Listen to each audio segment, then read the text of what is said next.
Hi guys, welcome back to my channel. Friends, ಇವತ್ತು ನಾನು ನಿಮಗೆ ಹ್ಯಾಂಗಿಂಗ್ ಡಿಸೈನ್ ಕ್ರೋಶಾ ವರ್ಕನ್ನು ಹೇಳ್ಕೊಡ್ತಾ ಇದ್ದೀನಿ. ನೋಡಿ, ಈ ರೀತಿ ರೆಡಿ ಮಾಡಿ ಇಟ್ಕೋಬೇಕು. ಈ ರೀತಿ ರೆಡಿ ಮಾಡಿ ಇಟ್ಕೊಳ್ಳೋದು ಯಾವ ರೀತಿ ಅಂತ ನಾನು ತಿಳಿಸ್ಕೊಡ್ತೀನಿ ಇವತ್ತು. ಬನ್ನಿ ಸ್ಟಾರ್ಟ್ ಮಾಡೋಣ. ಆ ಡಿಸೈನ್ಗೆ ನೋಡಿ, ಈ ರೀತಿ ಪ್ಯಾಸ್ಲಿಕ್ ರಿಂಗ್ಗಳು ಬೇಕು. ನೋಡಿ, ಈ ರೀತಿ ಆದ್ರೂ ಓಕೆ, ಈ ರೀತಿ ಆದ್ರೂ ಓಕೆ, ನೀವು ಯಾವುದಾದ್ರೂ ಸೆಲೆಕ್ಟ್ ಮಾಡ್ಕೋಬೋದು. ಮತ್ತು ಈ ರೀತಿ ಸ್ಮಾಲ್ ಬೀಡ್ಗಳು ಬೇಕಾಗುತ್ತೆ. ಸಿಲ್ಕ್ ಥ್ರೆಡ್ ನೋಡಿ, ಸಿಲ್ಕ್ ಥ್ರೆಡ್ ಬೇಕು. ಹಾಗೆ ಸ್ಯಾರಿ ಮ್ಯಾಚಿಂಗ್ ಕಾಟನ್ ಥ್ರೆಡನ್ನು ಸಹ ಬೇಕು.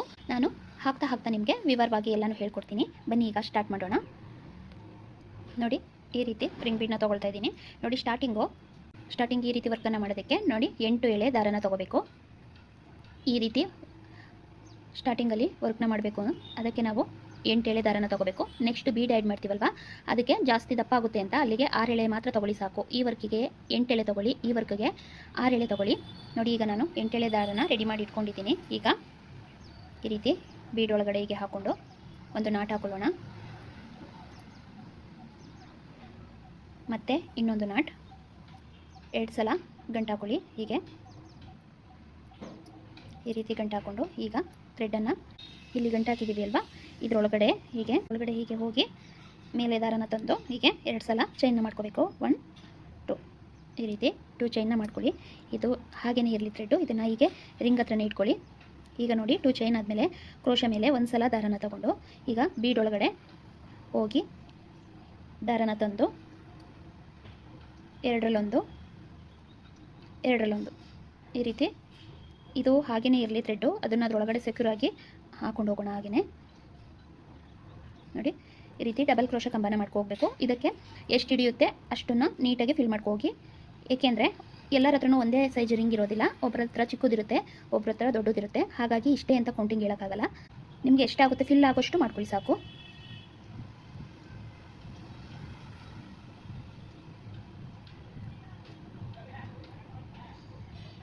ನಿಮ್ಮ ರಿಂಗು ಯಾವ ಸೈಜಿಗಿದೆ ಆ ಸೈಜಿಗೆ ಫಿಲ್ ಆಗೋಷ್ಟು ಈ ರೀತಿ ಡಬಲ್ ಕ್ರೋಶನ ಮಾಡ್ಕೊಂಡು ಹೋಗ್ತಾ ಇರಿ. ಈಸಿ ಇದೆ, ಕಷ್ಟ ಏನಿಲ್ಲ. ಬಿಗಿನರ್ಸ್ಗಳು ಕೂಡ ಹಾಕೋಬೋದು. ರಿಂಗ್ ಒಳಗಡೆ ಫಿಲ್ ಮಾಡ್ಕೊಂಡು ಹೋಗಬೇಕು ಡಬಲ್ ಕ್ರೋಶ ಕಂಬಗಳನ್ನ. ನಾವು ಸೀರೆ ಯಾವ ಕಲರ್ ಇರುತ್ತೆ ಅದಕ್ಕೆ ಕಾಂಟ್ರಾಸ್ಟ್ ಕಲರಲ್ಲಿ ಡಬಲ್ ಕಲರ್ನ ತೊಗೊಂಡು ಈ ರೀತಿ ಹಾಕ್ಕೊಂಡು ಹೋಗಬೇಕು.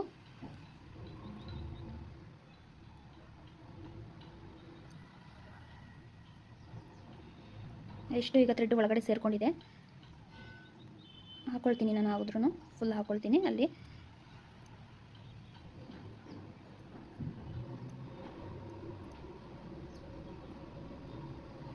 ನೋಡಿ, ಇದನ್ನು ಇಲ್ಲಿ ಕಟ್ ಮಾಡಿಬಿಡ್ತೀನಿ. ಕಟ್ ಮಾಡ್ಕೊಂಡಿದ್ದೀನಿ. ಈಗ ಅಲ್ಲಿಗೆ ಕವರ್ ಮಾಡ್ಕೊಳ್ಳೋಣ.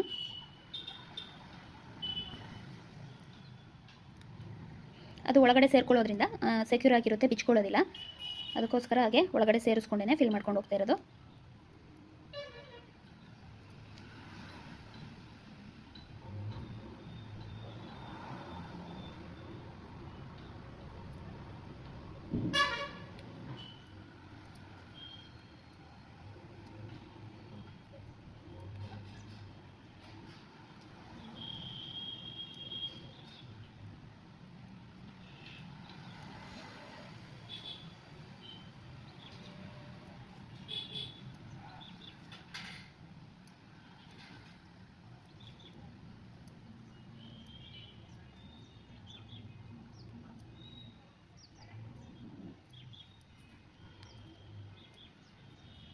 ನೋಡಿ, ಈ ರೀತಿ ಫಿಲ್ ಮಾಡ್ಕೋಬೇಕು. ನೋಡಿ, ಇಲ್ಲಿಗೆ ಕ್ಲೋಸ್ ಆಗುತ್ತೆ ಸಾಕು. ಹೆವಿ ಆದರೆ ಇದು ಈ ಥರ ಫೋಲ್ಡ್ ಆದಂಗೆ ಆಗಿಬಿಡುತ್ತೆ. ಅದಕ್ಕೋಸ್ಕರ ಎಷ್ಟಕ್ಕೆ ಬರುತ್ತೆ ಅಷ್ಟಕ್ಕೇ ಸ್ಟಾಪ್ ಮಾಡಿಕೊಂಡು ಇಲ್ಲಿ ಮೊದಲು ಹಾಕಿದ್ದೀವಿ ಅಲ್ವಾ 2 ಚೈನು, ಅದರೊಳಗಡೆ ಹೋಗಿ ಹೀಗೆ ಲಾಕ್ನ ಮಾಡ್ಕೊಳ್ಳೋಣ. ಲಾಕ್ ಆದಮೇಲೆ ಮತ್ತೆ ಒಂದು ಚೈನನ್ನು ಹೀಗೆ ಹಾಕ್ಕೊಂಡು ನೋಡಿ, ಇದರಲ್ಲಿ ನನಗೆ 31 ಕಂಬಗಳಾಗಿದೆ. ನಾನು ತೊಗೊಂಡಿರೋ ಸೈಜ್ ರಿಂಗ್ ಬೀಡ್ಗೆ ನಿಮ್ಮದಕ್ಕೆ ಎಷ್ಟು ಫಿಲ್ ಆಗುತ್ತೆ ಅಷ್ಟನ್ನು ನೀವು ಮಾಡಿಕೊಂಡು ನೋಡಿ, ಸ್ವಲ್ಪ ಲೆಂತನ್ನು ಬಿಟ್ಕೊಂಡು ಹೀಗೆ ಕಟ್ ಮಾಡ್ಕೊಳ್ತಾ ಇದ್ದೀನಿ. ಈ ರೀತಿ ನಾಟ್ ಹಾಕೊಳ್ಳಿ. ನೆಕ್ಸ್ಟ್ ಈ ಕಲರ್ನ ತೊಗೊಂಡು ನೋಡಿ, ಇಲ್ಲಿಗೆ ಹೀಗೆ ಇಟ್ಕೊಂಡು ಎರಡನ್ನು ಸೇರಿಸಿ ಹೀಗೆ ಇಲ್ಲಿ ಒಂದು ನಾಟ್ನ ಹಾಕೋಬೇಕು.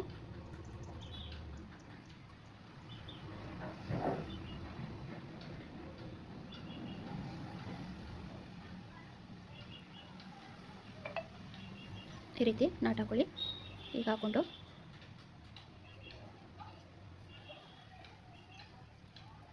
ನೋಡಿ ಈ ಥ್ರೆಡನ್ನು ಅಷ್ಟೇ ಹೀಗೆ ಪಕ್ಕಕ್ಕೆ ಹೀಗೆ ಇಟ್ಕೊಳ್ಳಿ. ನೋಡಿ ಈಗ ಇಲ್ಲಿ ಲಾಕ್ ಮಾಡ್ಕೊಂಡ್ವಿ ಅಲ್ವಾ, ಅಲ್ಲಿ ನಾವು ಥ್ರೆಡನ್ನು ಹೋಗಿ ತೊಗೊಂಡು ಮತ್ತೆ ಇಲ್ಲಿ 2 ಚೈನನ್ನು ಹಾಕೋಬೇಕು. 2 ಚೈನನ್ನು ಹಾಕ್ಕೊಂಡು ಹೀಗೆ ಥ್ರೆಡನ್ನು ತೊಗೊಳ್ಳಿ. ಈಗ ಈ ರೀತಿ ಸ್ಮಾಲ್ ಬೀಡ್ಗಳನ್ನ ಅಟ್ಯಾಚ್ ಮಾಡಬೇಕು. ನೋಡಿ ಈಗ ಫಸ್ಟು ಸ್ಟಾರ್ಟಿಂಗು 2 ಚೈನ್ ಹಾಕೊಂಡ್ಮೇಲೆ ಒಂದು ಬೀಡನ್ನು ಹಾಕ್ಕೊಂಡು ಕ್ರೋಶ ಮೇಲೆ ಒಂದು ಸಲ ಥ್ರೆಡನ್ನು ತೊಗೊಂಡು ಪಕ್ಕದ ಕಂಬ ಇದೆ ಅಲ್ವಾ ಅದರೊಳಗಡೆ ಹೀಗೆ ಹೋಗಿ ದಾರನ ತಂದು ಹಾಫ್ ಡಬಲ್ ಕ್ರೋಶ ಮಾಡ್ಕೋಬೇಕು. ನೋಡಿ ಈ ರೀತಿ 3 ಲೂಪನ್ನು ಒಟ್ಟಿಗೆ ಸೇರಿಸಿ ಲಾಕ್ ಮಾಡಿದ್ರೆ ಇದು ಹಾಫ್ ಡಬಲ್ ಕ್ರೋಶ ಆಗುತ್ತೆ. ಇದನ್ನು ಹಾಫ್ ಡಬಲ್ ಕ್ರೋಶ ಅಂತ ಹೇಳ್ತೀವಿ. ನೋಡಿ ಇದು ಹೀಗೆ ಇರಲಿ, ಸ್ವಲ್ಪ ದೂರ ಇದರೊಳಗಡೆ ಹಾಕೊಳ್ಳೋಣ. ಈಗ ಮತ್ತೆ ಇನ್ನೊಂದು ಬೀಡನ್ನು ಹಾಕ್ಕೊಂಡು ಮತ್ತೆ ಕ್ರೋಶ ಮೇಲೆ ಒಂದು ಸಲ ಥ್ರೆಡ್ನ ತೊಗೊಂಡು ಪಕ್ಕದ ಕಂಬದೊಳಗಡೆ ಹೋಗಿ ದಾರನ ತಂದು ನೋಡಿ 3 ಲೂಪ್ ಇದೆ, 3ರಲ್ಲೂ ಒಟ್ಟಿಗೆ ಹೇಳ್ಕೊಂಡ್ರೆ ಅದು ಹಾಫ್ ಡಬಲ್ ಕ್ರೋಶ ಆಗುತ್ತೆ. ಮತ್ತೆ ಒಂದು ಬೀಡನ್ನು ಹಾಕ್ಕೊಂಡು ಮತ್ತೆ ಕ್ರೋಶ ಮೇಲೆ ಒಂದು ಸಲ ದಾರನ ತೊಗೊಂಡು ಮತ್ತೆ ಪಕ್ಕದ ಕಂಬಕ್ಕೆ ಹೋಗಿ ದಾರನ ತಂದು ಈ ರೀತಿ 3 ಲೂಪ್ ಒಳಗನ್ನು ಹೀಗೆ ತಗೊಳ್ಳಿ. ಇದು ಹಾಫ್ ಡಬಲ್ ಕ್ರೋಶ. ಇದೇ ರೀತಿ ನಾವಿಲ್ಲಿ ಹಾಕೋಬೇಕು.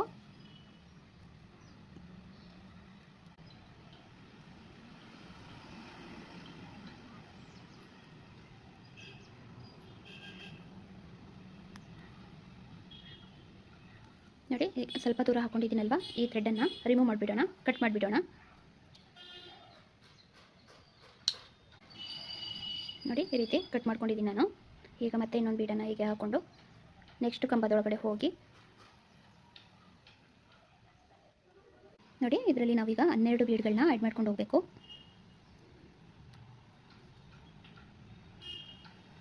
ಒಂದು ಕಂಬ ಆದಮೇಲೆ ಒಂದು ಬೀಡು, ಒಂದು ಕಂಬ ಆದಮೇಲೆ ಒಂದು ಬೀಡು, ಈ ರೀತಿ ಹಾಕ್ಕೊಂಡು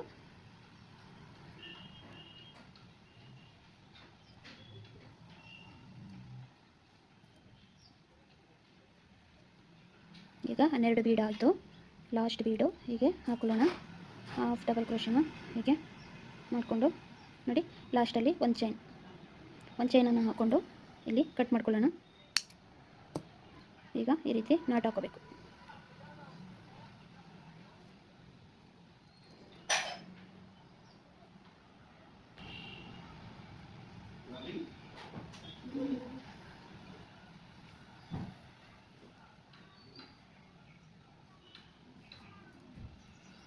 ಈ ರೀತಿ ಒಂದು ಸಲ ನಾಟನ್ನು ಹಾಕ್ಕೊಂಡು ನೋಡಿ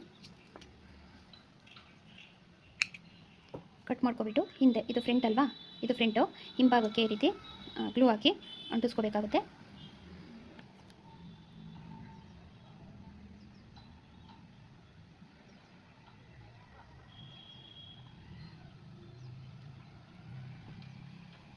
ನೋಡಿ ಈ ರೀತಿ ಗ್ಲೂ ಹಾಕ್ಕೊಂಡು ನೀಟಾಗಿ ಅಂಟಿಸ್ಕೊಳ್ಳಿ. ನೋಡಿ ಈ ರೀತಿ ಮಾಡಿಕೊಂಡ್ರೆ ಎಲ್ಲ ಈ ರೀತಿ ಕಾಣಿಸುತ್ತೆ. ಈ ರೀತಿ ನಿಮ್ಮ ಸೀರೆಗೆ ಎಷ್ಟು ಬೇಕೋ ಅಷ್ಟನ್ನು ನೀವು ಈ ರೀತಿ ಮಾಡಿಟ್ಕೊಳ್ಳಿ. ನಾನು ಇಲ್ಲಿ ಶಾಂಪಲ್ ಪೀಸ್ ಆದ್ದರಿಂದ ಬರೀ 5 ಅಷ್ಟೇ ಮಾಡ್ಕೊಂಡಿದ್ದೀನಿ. ನೆಕ್ಸ್ಟು ಸೀರೆಗೆ ಯಾವ ರೀತಿ ಇದನ್ನು ಅಟ್ಯಾಚ್ ಮಾಡೋದು ಅಂತ ತೋರಿಸ್ಕೊಡ್ತೀನಿ. ಶಾಂಪಲ್ ಪೀಸಿಗೆ ಈ ರೀತಿ ಮಾಡ್ಕೊಂಡಾದ್ಮೇಲೆ ನೋಡಿ ಇಲ್ಲಿಗೆ ನಾವು ಈ ರೀತಿ ರೌಂಡ್ ಬೀಡನ್ನು ಹೀಗೆ ಗಮ್ ಹಾಕ್ಬಿಟ್ಟು ಹೀಗೆ ಇಡ್ಬೋದು.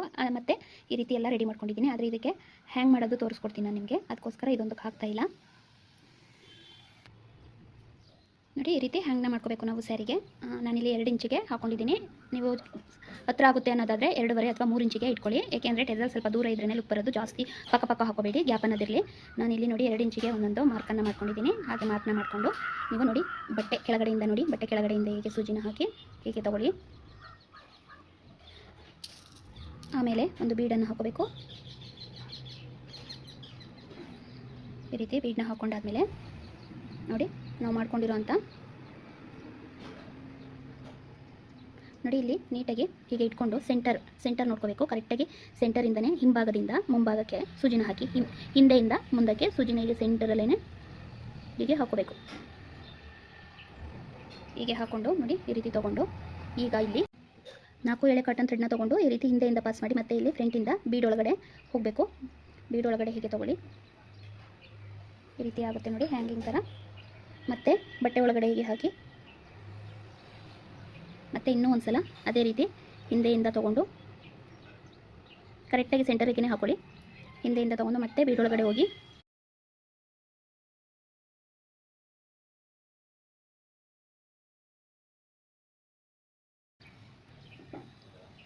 ಈ ರೀತಿ ಹಾಕ್ಕೊಂಡು ಹಿಂದೆ ಲಾಕ್ ಮಾಡಿ ಒಂದು ಸಲ.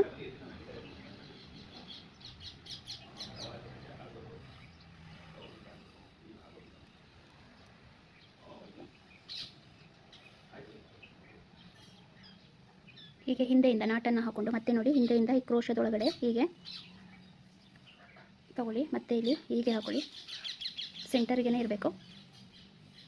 ಈ ರೀತಿ ಹಾಕೊಂಡಾದ್ಮೇಲೆ ನೋಡಿ ಈಗ ಫ್ರಂಟಿಗೆ ಬನ್ನಿ. ನೋಡಿ ಈ ರೀತಿ ಸ್ಮಾಲ್ ಬೀಡನ್ನು ತೊಗೊಂಡಿದ್ದೀನಿ, ಡಿಸೈನ್ ಆಗಿರೋದನ್ನು ಓಕೆ, ಆದರೆ ಆ ಓಲ್ಗೆ ಯಾವುದು ಹಿಡಿಯುತ್ತೆ ಆ ರೀತಿ ಹಾಕೊಳ್ಳಿ. ನೋಡಿ ಒಂದು ಬೀಡನ್ನು ಬಿಟ್ಟು ಇನ್ನೊಂದು ಬೀಡ್ ಒಳಗಡೆ ನಾನೀಗ ಸೂಜಿನ ಹಾಕ್ಕೊಳ್ತೀನಿ. ನೋಡಿ ಈ ರೀತಿ ಬರುತ್ತೆ. ಇದನ್ನು ಈಗ ನಾವು ಹಿಂದೆ ಲಾಕ್ನ ಮಾಡ್ಕೋಬೇಕು.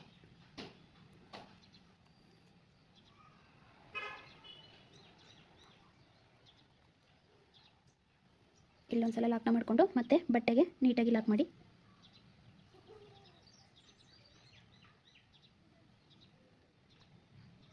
ಈ ರೀತಿ ಥ್ರೆಡ್ಡನ್ನು ಕಟ್ ಮಾಡಿ ನೀಟಾಗಿ ಈ ರೀತಿ ಕಟ್ ಮಾಡಿಕೊಂಡ್ರೆ ನೋಡಿ ಈ ರೀತಿ ಹ್ಯಾಂಗಿಂಗ್ ಅನ್ನೋದು ಬರುತ್ತೆ. ಇಲ್ಲಾಂದರೆ ನೀವು ಈ ರೀತಿನೂ ಹಾಕೋಬೋದು. ಹ್ಯಾಂಗಿಂಗ್ ಬೇಕು ಅಂದರೆ ಈ ರೀತಿ ನಿಮ್ಮ ಹತ್ರ ಇರೋ ಬೀಡನ್ನು ಯೂಸ್ ಮಾಡಿ ಹೀಗೆ ಹಾಕೊಳ್ಳಿ. ಇಲ್ಲಾಂದರೆ ಈ ರೀತಿ ಗ್ಲೂ ಹಾಕ್ಬಿಟ್ಟು ಸ್ವಲ್ಪ ಹೀಗೆ ಇಟ್ಟರೆ ಅದು ಗಮ್ ಆಗುತ್ತೆ, ಆ ರೀತಿನೂ ಮಾಡ್ಕೋಬೋದು. ಎರಡು ರೀತಿನೂ ತೋರಿಸಿದ್ದೀನಿ, ನಿಮ್ಗೆ ಯಾವುದು ಈಸಿ ಅನಿಸುತ್ತೆ ಆ ರೀತಿ ಮಾಡ್ಕೊಳ್ಳಿ. ನೋಡಿ ಇನ್ನೊಂದನ್ನು ತೋರಿಸ್ತೀನಿ. ಬಟ್ಟೆ ಕೆಳಗಡೆ ಹೀಗೆ ಸೂಜಿನ ತೊಗೊಂಡು ಒಂದು ಬೀಡನ್ನು ಹಾಕೊಳ್ಳಿ.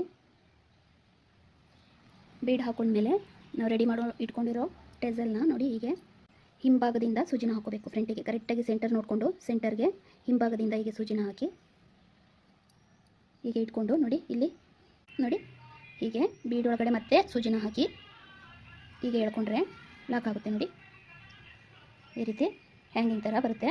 ಇದನ್ನು ಈಗ ಮತ್ತೆ ನಾವು ಸೀರೆಗೆ ಹಾಕೋಣ. ಹೀಗೆ ಫ್ರಂಟಿಂದ ಹಾಕಿ ಬ್ಯಾಕಲ್ಲಿ ತೊಗೋಬೇಕು. ಮತ್ತೆ ಬ್ಯಾಕಿಂದ ಒಂದು ಸಲ ಹಾಕಿ ಸ್ಟಾರ್ಟಿಂಗ್ ಪಾಯಿಂಟ್ ಹೇಗೆ ಬಂದ್ವಿ ಅದೇ ರೀತಿ ಮತ್ತೆ ಬೀಡ್ ಒಳಗಡೆಯಿಂದ ಹೋಗಿ ಇದೇ ರೀತಿ 2 ಅಥವಾ 3 ಸಲ ಹಾಕೊಂಡ್ರೆ ಸ್ಟಿಪ್ಪಾಗಿ ನೀಟಾಗಿ ಕೂರುತ್ತೆ. ಈ ರೀತಿ ಒಂದು 2 ಅಥವಾ 3 ಸಲ ಹಾಕ್ಕೊಂಡು ಹಿಂದೆಯಿಂದ ಹೀಗೆ ಥ್ರೆಡ್ಡನ್ನು ನೀಟಾಗಿ ಗಂಟಾಕೊಳ್ಳಿ.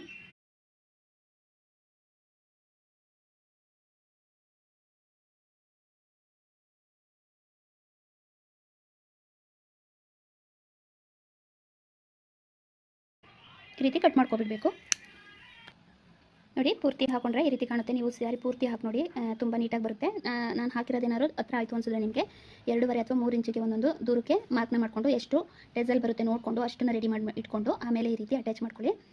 ನೋಡಿ ತುಂಬ ಚೆನ್ನಾಗಿ ಕ್ಯೂಟಾಗಿ ಕಾಣುತ್ತೆ. ಸ್ಯಾರಿಗೆ ಹಾಕ್ತಾಗಂತೂ ನೋಡೋಕ್ಕೆ ತುಂಬ ಚೆನ್ನಾಗಿ ಕಾಣುತ್ತೆ. ಈ ರೀತಿ ಒಂದು ಸಲ ನಿಮ್ಮ ಸ್ಯಾರಿಗೆ ಹಾಕಿಬಿಟ್ಟು ಟ್ರೈ ಮಾಡಿ ನೋಡಿ, ತುಂಬ ಚೆನ್ನಾಗಿ ಕಾಣುತ್ತೆ. ಯಾವಾಗಲೂ ಕುಚ್ಚು ಕ್ರೋಶ ವರ್ಕೆ ಆಗಿರುತ್ತೆ ಅಲ್ವಾ, ಈ ರೀತಿ ಡಿಫ್ರೆಂಟಾಗಿ ಹ್ಯಾಂಗಿಂಗ್ ರೀತಿ ಇದೆ ನೋಡಿ, ಯಾವ ರೀತಿ ರೊಟೇಟ್ ಆಗ್ತಾಯಿದೆ. ನೀವೊಂದು ಸಲ ಹೀಗೆ ಟ್ರೈ ಮಾಡಿ ನೋಡಿ, ತುಂಬ ಚೆನ್ನಾಗಿ ಕಾಣುತ್ತೆ.